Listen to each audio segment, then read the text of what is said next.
NBA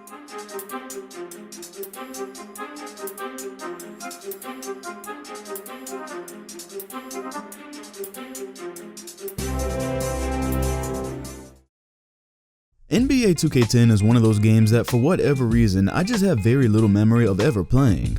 I've spent so much time with every 2K throughout my life except for 2K17 that there's just always something distinct that I can remember about a certain year. For 2K7, I immediately remembered the presentation in blacktop mode, in 2K8 I reminisced about online lobbies, and for 2K9 I focused on the elaborate online system that never came back. But for 2K10, fam, I can only remember bits and pieces of playing the association with some created legends that I downloaded from Player DNA. Aside from that, well, there's the obvious addition of MyCareer we'll be talking about, but otherwise I really had to do some research to make this video. So as always, we're kicking things off with presentation, and in typical 2K fashion, they took some steps backwards from the previous version. Just to refresh your memory, 2K9 had a decent opening and a cool team selection screen that featured highlights from around the league. 10 opens with commentary about Kobe Bryant hitting a clutch shot, and the design is cool, but just like we witnessed from 7 to 8, they were just missing that extra mile this time as the main screen was just nothing out of the ordinary. It's also worth mentioning that out of all the 2Ks we've reviewed thus far, none have had an actual intro, which I find fascinating because I have no clue how they decide when they do or don't record an intro. Starting up a game provides nothing special either. In a complete drawback from 2K9's highlight reels every time you started a game, 10 just showed the best stats from players on the team and had some lazy commentary plastered over it. But before we move on to gameplay, I feel like we should address the menu because that deserves special attention this time and it's still related to the presentation rather than gameplay. The menu's a garbage, Dave. Well, at least in my opinion. 2K really just got carried away with trying to do something different here.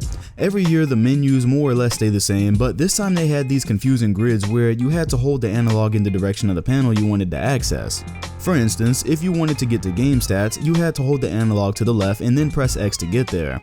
No, that's not a complicated maneuver, but it was definitely annoying when your finger slipped and you ended up picking the wrong option.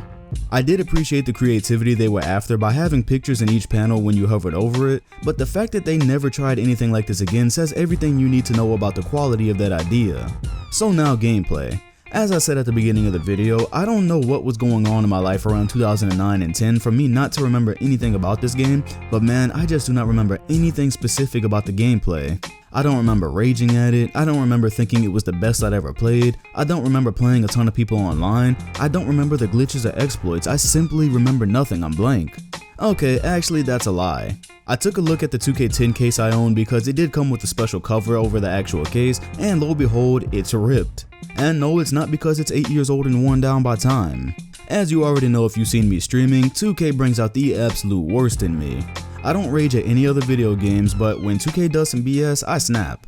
I can actually remember that something did happen during a game, and I took the case and crumbled it or something like that, and I tossed it into this upper section of my room above my closet. Anyways, the evidence is there that I actually was raging, I just needed to research why. Luckily for me, our guy Smooth comes through once again with a full catalog of everything that was wrong with this game. I'll link you to this video if you want to see it, but basically he made a remix to Kanye West's song called Amazing to mock the numerous problems that the game had. He cited things such as not being able to box out for rebounds because only the vertical rating mattered, being able to pass through traffic like there was no defense, all kinds of stuff that would have resulted in me tossing this case like a tennis ball, so that sounds about right. I watched the video, but to be honest, he wasn't naming things that seemed like they were distinctly wrong with NBA 2K10. The things he was mad about seemed like they were problems any 2K around that time could have had. But on a positive note for a second, some new things I noticed were that for the first time, the commentary matched the actual action on the court. Take a look. You hear how as soon as Gasol dunks, the commentators react? Well, from my memory, in 2Ks before this, you would see something like a dunk and the commentator would finish whatever they were talking about and then they'd react. The instant reaction was new and helped the game inch closer to real simulation. The other thing I noticed was the pacing of the game that started to become more realistic. Take note how in NBA 2K9, the players are still kind of moving sporadically and very fast into different directions and different animations. Not completely gone in 2K10, but it's definitely smoother as it seems there's more dribble moves and body movements as they change directions or bridge into other animations.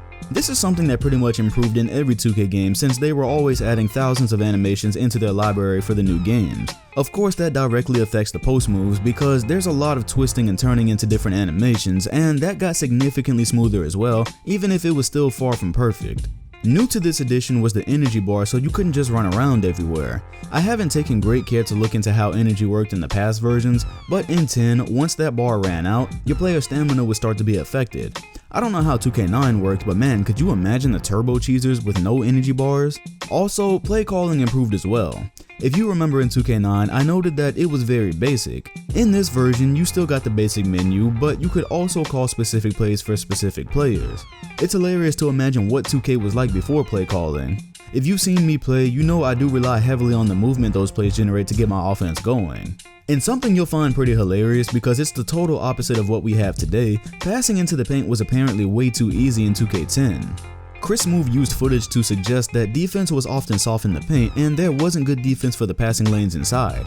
8 years later, you can hardly pass to an open player in the paint. And just one more note before we transition, this was the first year 2K added their very common sense save and quit feature to the game. Basically, if you were in the middle of an association game or a game offline, instead of having to leave the console on or restart if you had to abruptly leave, you could save it for later. Definitely not ideal since you want the energy from a game to stay the same as you're playing, but extremely useful if you need it. Before we leave gameplay completely, we do our regular graphics checkup. Fair to say graphics improved, which is funny because I found one of my old channels from when I was a kid where I uploaded the 2K10 trailer, and in the description I made a comment about how it looked exactly like 2K9. Well, the proof is right here with all the HD footage that these definitely do not look the same. The graphics overall look better and more defined, but I couldn't help but notice how Kobe Bryant looked less accurate. In 2K9, I thought they were never going to get closer to Kobe's real look. In 2K10, the model itself looked better, but the face still kind of regressed. That's just a random note that I remember. So let's not even waste time here. We're going to make our next stop at the introduction of what is still 2K's cash cow to this day, MyCareer. MyCareer was something a lot of people were already attempting. They were requesting a full mode designed by 2K, but a lot of us had already been wise enough to create our own players and then just stick them onto NBA rosters and go on from there. Of course, there was a lot we couldn't simulate about actual MyCareer, and that's what 2K capitalized on. The minute you click into this mode, you get this epic feeling as your soon-to-be baller stands as a silhouette, and the 2K insider reads you a Larry Bird quote. If there was just one thing 2K could do to help future games, they'd bring this guy back and not be fresh. After failing to make your player look anything like your true self, you see your rating and what's ahead of you. I don't know if it's correct that you really start off as a 39, so let me know. Now, the awesome part is that you don't just jump into some stupid, cliche storyline about you being an underdog and all that extra stuff. Instead, you start with a summer circuit, 6 games to be exact, and you do everything you can to earn your place. Speaking of earning, before there was VC, there was skill points. You earned skill points by completing various challenges, performing in games, and completing drills that helped you work on various skills. I see they brought the drills part back in a big way into 2K18, but of course it can never be as pure with the existence of VC. Now that it's all coming back to me, I do remember constantly working on drills, which was very helpful because aside from trying to earn your ratings, it helped you get a feel for your players and his animations. Once you were ready, you could actually hop into the summer circuit and try not to screw up, which could be pretty difficult. Sometimes if you called for a pass even once, the game would penalize you and your grade for excessive pass calling. But this mode was even more in depth into your journey. Apparently, if you did well in the summer circuit, there was a training camp for whatever team drafted you, or you could just get invited to one if you weren't drafted. Not 100% sure what the order was there. And once you actually made it to the league, if you were playing poorly, you could still be sent down to the D-League. Nobody wants to play in the D-League, but it's still awesome that this game went that in depth to even have that as an option. Small detail, if you tried to leave MyCareer mode, the 2K insider would pop up with some philosophical speech about how the best players put hours into their craft, and he basically tried to persuade you to keep playing. Probably got old pretty quickly, but still thumbs up for the extra mile. Overall, this was MyCareer in its purest form. Every story they've done so far sucked. Every character they've tried to introduce you to sucked. It's all just been this giant ball of cringe and unnecessary additions, including once your player could give interviews and answers that were always nothing a player would ever even say. With that being said, I've talked about this on stream often, and I've always questioned if 2K would ever be able to go back to something like this where MyCareer was just simply basketball. Could you really play a MyCareer year after year with nothing extra? Would reverting back to something like 2K10 ever be enough? I highly doubt it, because I think that Pandora's box has been opened and there's always going to be a need for something extra to keep the players interested. But with that being said, the lack of both VC and all that cringe still makes this a great mode to look back on. Moving along with more features, upon looking at this awkward menu, you can see that there was a good amount to choose from, the first of which is a continuation from NBA 2K9. In the 2K9 review, I kind of sorta missed a huge detail. The servers no longer exist, so there was no way for me to explore the efforts they were making to connect the real world to their living rosters. Living rosters kind of date all the way back to 2K8, but the difference was there was an entire website dedicated to tracking how players were doing throughout the season and how that was reflected in 2K, so you were playing with the most accurate game possible from week to week. In 2K10, they went a step further with their NBA Today feature, something we take for granted now, but here's where it was first introduced 8 years ago. Can't access it anymore, but for the first time, you could go in there and play matchups that were happening that day. So say the Knicks and Raptors were playing, you could hop in and play that ahead of time. Now, the really cool part about this was that news and stats also updated into the game. So if you were playing a matchup from the NBA Today, the commentators would talk about things that were actually going on in the league with real percentages and all the stuff that would make it feel like you were watching a real NBA game. Really cool step up, as network features were truly starting to impact 2K. Another feature I see here grayed out is called the NBA 2K Insider. I talked about him in MyCareer, but judging by its placement in this menu, I'd have to think this had to do with judging and rating players from the real league. This was inside the living roster section, so it was probably a detailed breakdown of the league at the time. And as you can see, you were also able to check player progression, standings, all-star votes, transactions. It was basically like NBA.com inside your game. Inside 2K Share, they actually had abilities that games after it didn't even have. As you can see here, you can upload all the regular stuff, but player DNA was really important. That's how I wound up with legends like Michael Jordan inside of my association before they had ever even put legends into the game in a big way, because someone created him online and I could simply download him and add him to the roster. On the current consoles, they didn't even bring the ability to download rosters back until 2K15, and I'm not even sure if individual player DNA has ever come back. I normally don't mess with the music because I'm not trying to get copyright, but I just wanted to show you this. Go back and watch my NBA 2K9 video if you didn't hear my elaborate theory about the rapper called The Game being an avid 2K player and how he was in NBA 2K9 leading the rankings. Just go back and watch it. Well, it turns out I was actually right, as plenty of people confirmed it was him, and in 2K10 he even made the theme song, so that's just an interesting note there. Upon looking at the game modes, the only thing I can see that might have been new here were online leagues. In 2K9, I talked about being able to do tournaments online, but I don't recall if actual online leagues were a thing, so that's a possible addition they made here. And then there's Blacktop, which again made absolutely no changes.